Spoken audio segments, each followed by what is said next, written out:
ආයිබෝන් කියලා පිළිගන්නවා ඔයාලා හැමෝම සිනමා වර්ල්ඩ් ඉතින් අරගෙන තවත් අලුත්ම වීඩියෝ එකකට. ඉතින් අද අපි බලන්න යන්නේ මූවි රිව්‍යු එකක් නන් නෙමෙයි 2024 අවුරුදු රිලීස් වුණ වෙනස්ම විදිහේ සුපිරි ටීවී සීරීස් එකක් තමයි අද අපි බලන්න යන්නේ. මේ ටීවී සීරීස් එකේ කතාව ගෙතිලා තියෙන්නේ ජෝර්ජියාවේ ගොවිපළවල් වලින් පිරුණු පුංචි ගමක සිද්ධ වෙන එක අద్භූත සිදුවීමක් පාදක කරගෙන. මේ ගමේ ගොවිපළවල් කරගෙන ජීවත් වෙන කට්ටියට එකපාරට හිතා ගන්නවත් බැරි විදිහේ දරුණු සිදුවීම් මාලාවකට මුහුණ දෙන්න සිද්ධ වෙනවා. ඉතින් මේ ගොවිපළවල් වලින් පිරුණු ගමේ ජීවත් වෙන අයට එකපාරට මුහුණ දෙන්න සිද්ධ වුණ මේ අద్භූත දරුණු සිදුවීම් මොනවද? මේ අద్භූත දරුණු සිදුවීම් වලට හේතුව මොකක්ද කියලා දැනගන්න ඔයාලා හැමෝටම ආරාධනා කරනවා 2024 රිලීස් වුණ ටී කප් කියන මේ සුපිරි ටීවී සීරීස් එක බලන්න අපිත් එක්ක එකතු වෙන්න කියලා. එහෙනම් අපි යමු ටී කප් ටීවී සීරීස් එකේ පළවෙනි සීසන් එකේ පළවෙනි එපිසෝඩ් එකට.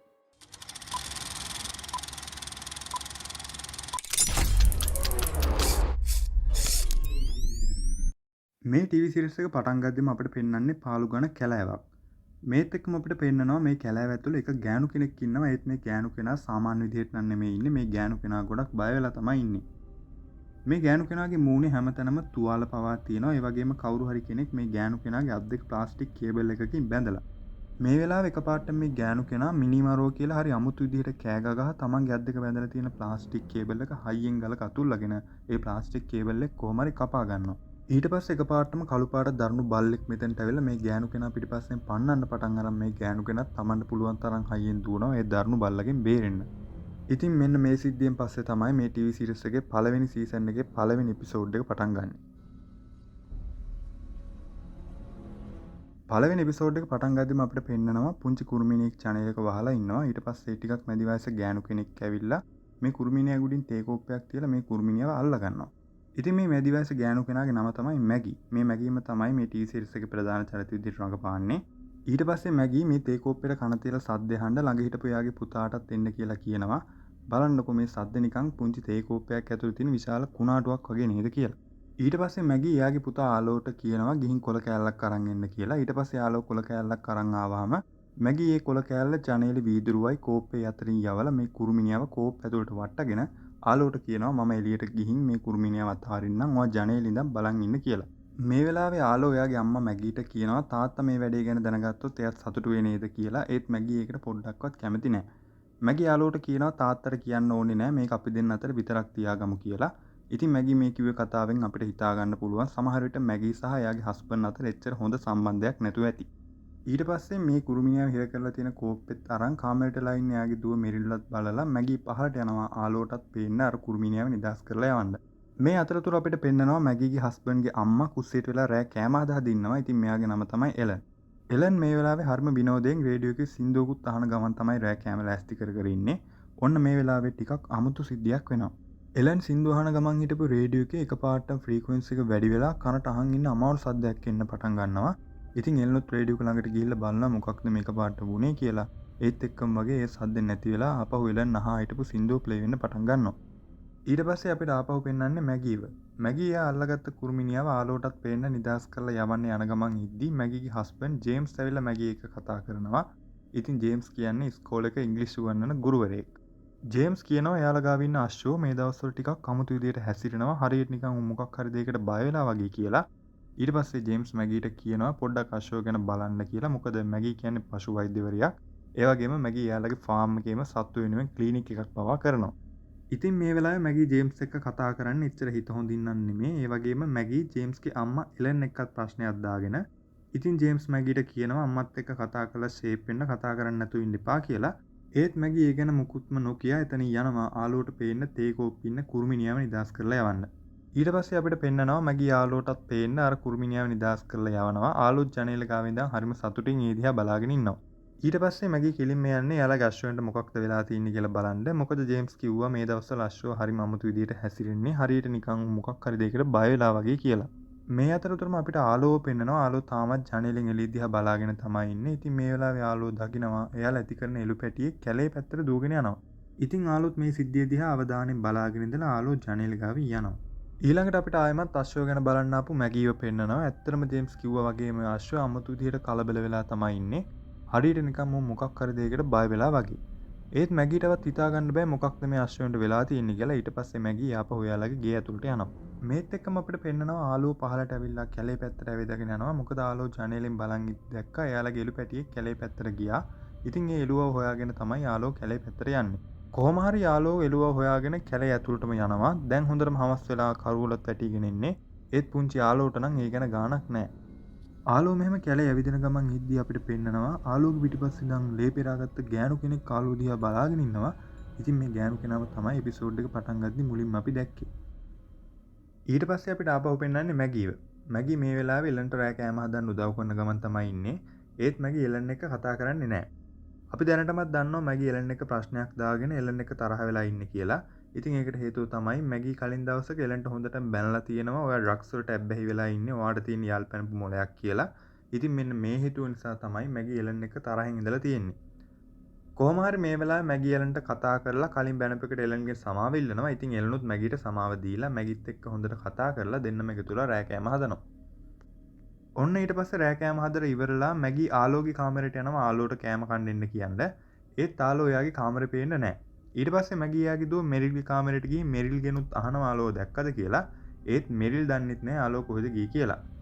ඊට පස්සේ ආපහු මැගී එලන් ගාවට ඇවිල්ලා එලන්ගෙනුත් අහනවා ආලෝ දැක්කද කියලා. එතකොට එලන් කියනවා නෑ මම ආලෝ දැක්කේ නෑ. හැබැයි කවුරු හරි එළියට එන සද්දයක් නම් ඇහුණා. ඒත් මම උයෝ හිටපු නිසා ඒ ගැන වැඩි ගාණක් නෑ කියලා. ඊට පස්සේ අන්තිමට මැගී ජේම්ස් ගාවට ගිහින් ජේම්ස් කෙනුත් අහනවා ආලෝ පේන්නේ නෑ ආලෝ දැක්කද කියලා. ඊට පස්සේ ජේම්ස් එක වැඩි ගණන් ගන්න නැතුව කියනවා ආලෝ කොහරි හැංගිලා ඇති කියලා.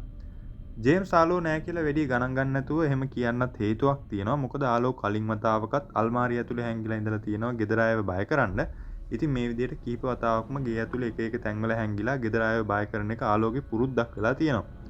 ඒ නිසා තමයි ජේම්ස් ආලෝ පේන්නේ නෑ කියන එක වැඩි ගණන් ගන්න නැත්තේ. කොහොම වුණත් කතාව බලන අපි නම් දන්නවා මේ වතාවේ නම් කලින් වතාවවල වගේ ආලෝ ගේ ඇතුලේ කොහෙවත් හැංගිලා නෙමෙයි ඉන්නේ. ආලෝ එළුව හොයාගෙන කැලේ ඇතුළට ගියා. ඒත් ආලෝ තාම ගෙදර ආවේ නැත්තේ ඇයි කියලා අපිටත් හිතා ගන්න බෑ. ඔන්න මේ වෙලාවෙම මෙයාලගේ ගෙදරට එයාලගේ අසල්වැසියෝ වගේක් වාහනයකින් හෝන් ගහගෙන කලබලෙන් එනවා. ඉතින් මැගී ජේම්ස් වගේම මෙරිල් එලන් මේ හැමෝම එළියට ගිහින් බලනවා මේ රෑ මොකටද මෙයාලා මේ කලබලෙන් ආවේ කියලා බලන්න. ඒත් මේ වෙලාවේ ජේම්ස් මෙරිල්ට කියනවා ආලොත් පේන්නේ නැහැ ගිහින් ආලෝ හොයන්න කියලා. ඒත් මෙරිල් ඒකට කැමති නැහැ. මෙරිල් කියනවා එයාට මෙතන වෙන දේ බලන්න ඕනි කියලා.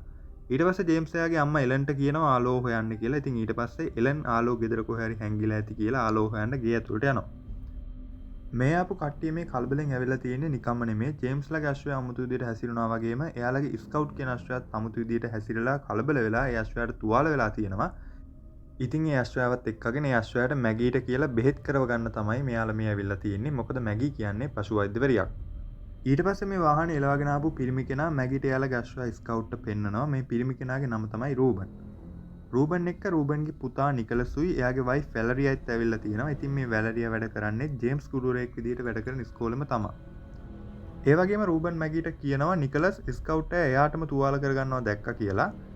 ඊට පස්සේ මැගී රූබන්ගෙන් අහනවා ස්කවුට් සර්පයෙකුටවත් බය වුණාද කියලා. ඒත් සර්පයෙකුට බය වුණොත් අශ්වයෙක් සාමාන්‍යයෙන් එයාටම තුවාල කරගන්න විදිහක් නැහැ. ඒ නිසා රූබන්ට වගේම මැගීටත් හිතා ගන්න බෑ ස්කවුට් ඇයි එහෙම එයාටම තුවාල කරගත්තේ කියලා. ඊට පස්සේ මැගී ආලෝ තාමත් පේන්නේ නැති නිසා ජේම්ස්ගෙන් අහනවා ආලෝ හම්බුන්නේ නැද්ද කියලා. ඉතින් මේ වෙලාවෙම එලනුත් මෙතනට එනවා. එලන්ටත් ආලෝ ගේ ඇතුලේ කොහෙන්වත් හම්බෙලා නැහැ. දැන් නම් ජේම්ස්ටත් තේරෙනවා මෙතන මොකක් හරි ප්‍රශ්නයක් තියෙනවා කියලා. ඊට පස්සේ ජේම්ස් මෙරිල්ට ගරාජ් එකේ එයාලගේ අශ්වෝ ඉන්න මඩුවේ ආලෝ හොයන්න කියලා. ජේම්ස් එයාගේ අම්මත් එක්ක ආපහු ගේ ඇතුලට යනවා ආලෝ හොයන්න. ඊට පස්සේ මැගී රූබන් එක්ක එකතු වෙලා ස්කවුට් එළියට ගන්නවා. මේ වෙලාවේ මැගී රූබන්ට කියනවා එයාලගේ සතුත් මේ දවස්වල අමුතු විදිහට හැසිරෙනවා. මෙතන මොකක් හරි දෙයක් තියෙනවා කියලා. ඉතින් ස්කවුට් එළියට අරන් බලද්දි තමයි මැගී දකින්නේ ස්කවුට් හොඳටම තුවාල වෙලා එයාගේ මුණ හැමතැනම ලේ. ඊට පස්සේ කොහොම හරි ඉක්මනට මැගී රූබන් එක්ක ස්කවුට් එක්ක යනවා ස්කවුට්ගේ තුවාල වලට බෙහෙත් දාන්න. දැන් ජේම්ස් ගෙදර හැමතැනම ආලෝ වෙන ගමන් තමයි ඉන්නේ. ඒ ජේම්ස්ට ආලෝව ගේ ඇතුළේ කොහෙන්වත් හම්බෙන්නේ නැහැ. ඊට පස්සේ ජේම්ස් කුස්සියේ කෑම් මේසෙ ළඟට යනවා. මෙතන එලන් වැලරියා වගේම නිකලසුත් ඉන්නවා. මේ වෙලාවේ නිකලස් ස්කවුට්ට මොකද්ද හරියට වුනේ කියලා මේ කට්ටියටම කියන්න පටන් ගන්නවා. නිකලස් එයාලගේ වැටගාවට යද්දි නිකලස් දැකලා තියෙනවා ස්කවුට් වැටපැත්තට යනවා. ඊට පස්සේ නිකලස් ස්කවුට්ට නවතින්න කී කෑ ගහලා ඒත් ස්කවුට් නවතින්න නැතුව වැටගාවටම ගිහින් එයාගේ බෙල්ල වැටේ අතුල්ලගෙන. නිකලස් මුලින් නම් හිතලා තියෙන්නේ ස්කවුට් බෙල්ල කහනවා වෙන්නේ නැති කියලා. ඒත් ටිකලාවකින් ස්කවුට්ගේ බෙල්ලේ ලේන්නත් පටන් අරන් ඒත් ස්කවුට් නවත්තන්න නැතුව තදින් බෙල්ල වැටේ අතුල්ලගෙන අන්තිමට ස්කවුට්ගේ බෙල්ල වැටේ පැටලලා ස්කවුට් ලේ පෙරාගෙන වැටිලා. ඊට පස්සේ නිකලස් බය වෙලා ඉක්මනටම රූබන් හොයාගෙන ගිහින් රූබන් වෙතෙන්ට එක්කන් ඇවිල්ලා. මේ වෙලාවේ නිකලස් මේ සිද්ධිය කියන්නෙත් ගොඩක් බය වෙලා අඬ ඊට පස්සේ ජේම්ස් නිකලස්ගේ හිත හදලා කියනවා බය වෙන්න එපා මැගී ස්කවුට් ගැන බලාගනි කියලා. ඊට පස්සේ ජේම්ස් කියනවා අවසාන පාරට ආලෝ ගෙදර ඉන්නවද කියලා තව එක පාරක් බලලා නැති වුණොත් ආලෝ හොයන්න කැලේ ඇතුළට යන එක තමයි කරන්න තියෙන එකම දේ කියලා වැලරියට සාල්ට ගිහින් ෆ්ලෑෂ් ලයිට් දෙකක් අරන් එන්න කියලා ජේම්ස්ුත් මෙතන යනවා. කොහොම හරි මේ වෙලාවේ එලන් නිකලස්ගේ හිත හදලා නිකලස්ව සංසුන් කරන්න සින්දුවකුත් දාලා නිකලස් එක ටිකක් කතා කරනවා. ඔන්න මේ වෙලාවේ ආයෙමත් කලින් වුණා වගේ රේඩියෝ එකේ ෆ්‍රීකවන්සි එක වැඩි වෙලා අහන් අමාරු සද්දයක් එනවා. ඉතින් නිකලස් කියනවා එයාලගේ කාර් එකේ රේඩියෝ එකනොත් එකපාරට මෙහෙම සද්දයක් ආවා කියලා. ඊළඟට අපිට පෙන්වන්නේ මැගීව. මැගී මේ වෙලාවේ ස්කවුට්ගේ තුවාල හොදලා බෙහෙත් දාන ගමන් ඉන්නේ. ඉතින් රූබනුත් ළඟ ඉඳන් ස්කවුට්ට දඟලන්න දෙන්නේ නැතුව ස්කවුට්ට තදින් අල්ලගෙන මැගීට උදව් කරනවා ස්කවුට්ට බෙහෙත් දාන්න. පේන විදිහට ස්කවුට් එච්චර දරුණු තුවාල නැහැ. ඒ නිසා මැගී වගේම රූබනුත් ටිකක් සතුටු වෙනවා ස්කවුට්ට කිසිම ප්‍රශ්නයක් නැති නිසා. මේ විදිහට බෙහෙත් දාන ගමන් ඉද්දී මැගී එකපාරටම දෙයක් දකිනවා. මේ දේ දැක්කට පස්සේ මැගී හොඳටම බය වෙනවා. මේ වෙනකන් ස්කවුට් එච්චර දරුණු තුවාල නැහැ කියලා හිතුවට මැගී දැන් තමා දකින්නේ ස්කවුට්ගේ බෙල්ල සිදුරු කරගෙන ලොකු ලී කෑල්ලක් ඇනිලා. ඔන්න ඊට පස්සේ අපිට ආයෙමත් ජේම්ස් පෙන්නනවා. ජේම්ස් සාරට ඇවිල්ලා වැලරියාගෙන් අහනවා ඔයා රූබන්ට අපේ කලින් තිබ්බ සම්බන්ධ ගැන මුකුත්ම කිව්වේ නැද්ද කියලා. ඒත් වැලරියාත් ඒ සම්බන්ධ ගැන රූබන්ට කිසිම දෙයක් කියලා නැහැ. ජේම්ස් ඔය වැලරියායි දෙන්නම එකම ඉස්කෝලේ වැඩ කරන නිසා කාලෙක ඉඳන් මේ දෙන්න අතරේ අනියම් සම්බන්ධතාවයක් තිබිලා තියෙනවා. කොහොම හරි පස්සේ මේ දෙන්නම එහෙම සම්බන්ධයක් තියෙන එක වැරදි කියලා තේරුම් අරන් ඒ සම්බන්ධය නවත්තලා. මේ දෙන්න මේ ගැන කතා කර කර ඉද්දිම මෙරිල් මෙතනට එනවා. ඒ නිසා ජේම්ස් ඉක්මනට කතා වෙනස් කරලා මෙරිල්ගෙන් අහනවා ආලෝව හම්බුණාද කියලා. ඒත් මෙරිල්ටත් ආලෝව හම්බෙලා නැහැ. හැබැයි මෙරිල් කියනවා එයාලගේ ෆාම් එකේ එක එළුවෙක් අඩුයි ඒ එළුව කොහරි ගිහින් කියලා. මේ කතාව ඇහුණු ගමන් වැලරියා කියනවා එයාලගේ ගෙවල් ළඟම ඉන්න ඩොනල්ඩ් කියලා කෙනෙක් කෝල් එකක් අරන් වැලරියාගෙන් අහලා තියෙනවා එයාලගේ බල්ලා ඩියුක්ව දැක්කද කියලා. ඒ වගේම ඩොනල්ඩ් කියලා තියෙනවා උදේ ඩියුක් එයාගේ වයිෆ් ක්ලෙයා එක්ක ඇවිදින ගමන් ඉද්දි එකපාරටම ක්ලෙයාව දාලා ඩියුක් කලබලෙන් දුවලා ගිහින් ඒත් කවදාවත් ඩියුක් ක්ලෙයාව දාලා එහෙම යන්නේ නැහැ. ඒ නිසා ඩොනල්ඩ්ටයි ක්ලෙයාටයි හිතා ගන්න බෑ ඇයි ඩියුක් එකපාරටම එහෙම ගියේ කියලා. කොහොම හරි ඒ වෙලාවෙ ඉඳන් ඩියුක් ආයේ කොහෙන්වත් හම්බෙලා නැහැ. ඉතින් මේ විදිහට මෙයාලගේ සත්තු කවදාවත් නැතුව අමුතු විදිහට හැසිරෙන්න පටන් අරන් තියන්නේ ඇයි කියලා මෙයාලට හිතා ගන්න බැරුව ඉන්නේ. කොහොම හරි දැන් වෙන කරන්නම දෙයක් නැති නිසා ජේම්ස් තීරණය කරනවා කැලේ ඇතුළට ගිහින් ආලෝ හොයන්න. මොකද ජේම්ස්ට හිතනවා සමහර විට එයාලගේ නැති වුණ එළුවා කැලේට ගිහින් ආලෝ ඌව හොයන්න කැලේට යන්නේ නැති කියලා. ඊට පස්සේ ජේම්ස් මෙරිල්ට කියනවා නිකලස් එක කැලේ පිටිපස්සෙන් ගිහින් බලන්න මම වැලරියා එක්ක කැලේ ඉස්සරහින් බලන් එන්නම් අපි මැදදී හම්බෙයි කියලා. මේ හතර දෙනා දෙන්න බෙදිලා යනවා කැලේට ආලෝ හොයන්න. මේ සිද්ධියෙන් පස්සේ අපිට පෙන්වන්නේ කැලේ ඇතුළේ වෙන සිද්ධියක්. ඇත්තටම ජේම්ස් හිතුවා වගේම ආලෝ කැලේ තමයි ඉන්නේ. ආලෝට තාම කිසිම කරදරයක් වෙලා නැහැ. ඒත් ආලෝ දැන් කැලේ ඇතුළේ අතරමං වෙලා ඉන්නේ. පුංචි ආලෝට දැන් කැලෙන් එළියට යන්න පාරක් හොයාගන්න බෑ. එයා දැන් හොඳටම බය වෙලා කැලේ ඇතුළේ ඇවිද තාමත් එයාලගේ එළුවා හොයනවා. මෙහෙම ඇවිදින ගමන් ඉන්න ආලෝට එයාලගේ එළුවා කෑ ගහන සද්දයක් ඇවිල්ලා ආලෝ ඉක්මනට මේ පැත්තට ගිහින් බලද්දි ආලෝ දකිනවා එයා ඉන්න තැනට ටිකක් දුරින් එයාලගේ එළුවා දුවගෙන යනවා. ඒත් ආලෝ එළුව පස්සේ යන්න හදද්දි ආලෝට එයාගේ පිටිපස්සෙන් කවුරු හරි ඉන්නවා වගේ සද්දයක් ඇහෙනවා. ආලෝ බයෙන් හිමීට පිටිපස්ස ඇල්ල බලද්දි අර ලේ පෙරාගත්ත ගෑනු කෙනා ආලෝගේ පිටිපස්සෙන් ඉන්නවා. මේ ගෑනු කෙනා මේ වෙලාවේ එක එක දේවල් කටින් කියවින්නේ අමුතු මිනිස්සු මිනිමරුව දෝල හැංගෙන්න වගේ අමුතු දේවල් තමයි මේ ගෑනු කෙනා කියවන්නේ. ඊට පස්සේ එකපාරට මේ ගෑනු කෙනා ආලෝ දිහා බලලා මිනිමරුව කියලා කෑ ගහලා ආලෝගේ ඇඟට කඩාගෙන පයින්නවා. ආලෝත් හයියෙන් කෑ ගහනවා. ඒත් එතනින් එහාට ආලෝට මොකද්ද වෙන්නේ කියලා අපිට හරියටම පෙන්වන්නේ නැහැ. ඊට පස්සේ අපිට ආලෝ හොයාගෙන කැලේ පිටිපස්සෙන් ආපු නිකලස්ුයි මෙරිල්වයි පෙන්නනවා. ඉතින් නිකලස් නම් මේ වෙලාවේ ආලෝ හොයනව වෙනුවට විහිළු කතා කී මෙරිල්ගේ පවුල ගැන වර්ණනා කර නිකන් මෙරිල්ට try කරන්න වගේ තමයි හදන්නේ. කොහොම හරි මෙරිල්ට මේක තේරිලා මෙරිල් නිකලස්ගේ මුහුණට ටෝච් එක ගාලා අහනවා. මගේ මල්ලි නැති වෙලා ඉන්න වෙලාවේ විහිළු කතා කී මගේ පවුල ගැන වර්ණනා කර ඔයා මොකාට දෙන්න හදන්නේ කියලා. ඊට පස්සේ නිකලසුත් වැඩේ අවුල් වෙන නිසා ආලෝගේ නම කී කෑ ගහ ආලෝ හොයන්න පටන් ගන්නවා. මේත් එක්ක මේ දෙන්නට බල්ලෙක් බුරන සද්දයක් කැලේ ඇතුලෙන් ඇහිලා මේ දෙන්න මේ සද්දේ වුණ පැත්තට ඇවිදගෙන යනවා. ඊට පස්සේ අපිට ආයෙමත් ස්කවුට් බෙහෙත් කර ඉන්න මැගීවයි රූබන්වයි පෙන්නනවා. ඉතින් මැගී කොහොම හරි ස්කවුට්ගේ බෙල්ල ඇනලා තිබ්බ ලී කීර ගලවලා එළියට අරන් බලනවා ඒ තුවාලේ ලේ ගොඩක් එනවාද කියලා. ඒත් ඒ ලී කීර එච්චර දිග එකක් නෙමෙයි. ඒ නිසා ස්කවුට්ට කිසිම ප්‍රශ්නයක් නැහැ. ඔන්න දැන් තමයි රූබන්ටයි මැගීටයි පුංචි හැරි සැහැල්ලුවක් දැනෙන්නේ. මොකද මේ දෙන්නම හොඳටම බය වෙලා හිටියේ. බැරි වෙලාවත් ස්කවුට්ගේ බෙල්ල ඇනලා තිබ්බ ලී කීර ගැඹුරට ඇනලා තිබ්බනම් ඒක ස්කවුට්ගේ ජීවිතේටත් ප්‍රශ්නයක් වෙන්න තිබ්බා. ඊළඟට අපිට පෙන්වන්නේ ආලෝ හොයාගෙන කැලේට යන ගමන් ඉන්න ජේම්ස් ලව. ජේම්ස් දැන් වැලරියා එක්ක තනියම ඉන්න නිසා තමන්ගේ පුතා හොයනවා වෙනුවට ජේම්ස් වැලරියා එක්ක පහුගිය දේවල් කතා කර ඉන්නවා. ජේම්ස් මැගී ගැන වගේම එයාගේ දුව මෙරිල් ගැන පවා ගොඩක් දේවල් වැලරියාට කියනවා. ඔන්න ඊට පස්සේ ටික වෙලාවකින් මේ දෙන්න ඉන්න තැනට මෙරිල් එක්ක නිකලස් එනවා. මේ දෙන්න එන්නේ නිකන්ම නෙමෙයි. ක්ලෙයාගේ නැති වුණ බල්ලා ඩියුක් වගේම ජේම්ස්ලාගේ නැති වුණ එළුවවත් හොයාගෙනම තමයි මේ දෙන්න එන්නේ. ඔයාලට මතක ඇති කලින් මෙරිල්ටයි නිකලස්ටයි බල්ලෙක් පුරන සද්දයක් ඇහලා ඒ දෙන්නේ පැත්තට ගියා. ඉතින් ඒ බුරලා තියෙන්නේ ඩියුක්. ඩියුක් ජේම්ස්ලාගේ එළුවව දැකලා තමයි බුරලා තියෙන්නේ. ඒත් තාම මේ කාටවත් ආලෝව නම් හම්බුනේ නැහැ. ඔන්න මේ වෙලාවේ ජේම්ස් දකිනවා එයාලා ඉන්න තැනට ටිකක් ඈතින් කළු පාට ලොකු දරුණු සතෙක් දූගෙන යනවා. ඉතින් මේ සතාව දැක්කට පස්සේ තවත් මේ කට්ටිය කැලේ ඇතුලේ ඉන්න අනතුරුදායකයි කියලා ජේම්ස් මේ කට්ටියවත් එක්කන් ආපහු එයාලගේ ෆාම් එකට යනවා. ඊට පස්සේ අපිට පෙන්නනවා ආලෝව. ආලෝ පිටිපස්සෙන් ආපු අර ලේ පෙරාගත්ත ගෑනු කෙනා ආලෝ ගැඟට කඩාගෙන පැන්නට පස්සේ ආලෝට සිහිය නැති වෙලා ආලෝ දැන් සිහිය නැතුව බිම් වැටලා තමයි ඉන්නේ. ආලෝ ළඟින් මාර ලේ පෙරාගත්ත ගෑනු කෙනත් ඉන්නවා. ඊට පස්සේ මේ ගෑනු කෙනා ආලෝ ගොළුව ළඟට ගිහින් නිකන් ආලෝගේ මුවට ලං වෙලා ඒ ගෑනු කෙනා අමුතු විදිහකට කට ඇරගෙන ඉන්නවා. හරියට නිකන් ආලෝගේ මුවට වමන කරනවා වගේ. ඉතින් මේත් එක්කම වගේ ආලෝට සිහියත් එනවා. ඔන්න මේ වෙලාවේ හරිම අමුතු දෙයක් වෙනවා. මේ ගෑනු කෙනාගේ ඇස් වලින් එක පාටම අමුතු පාට වගේක් මතුවෙලා ඒ පාට ඒ විදිහටම ආලෝගේ ඇස් දෙකෙත් මතුවෙලා ඒ ගමම්ම වගේ ඒ අමුතු පාට නැති වෙලා යනවා. ඊළඟට අපිට පේනවා ජේම්ස්, වැලරියා, මෙරිල්, නිකලස් මේ හතර දෙනාම අප ෆාම් එකට එනවා. ඒත් මැගී බලනවා මේ හතර දෙනාම කැලේට ගිය ආලෝ හොයාගෙන එන්නේ. ඒත් ආලෝ මෙයාලා එක්ක ඇවිල්ලා නැහැ. ඉතින් ඒ නිසා මැගී ජේම්ස් කෙනුත් අහනවා ආලෝ කෝ කියලා. ඊට පස්සේ ජේම්ස් මම එයාව හොයාගන්නම් කියලා කෙලින්ම යන්නේ ජේම්ස්ලා ගරාජ් එකට.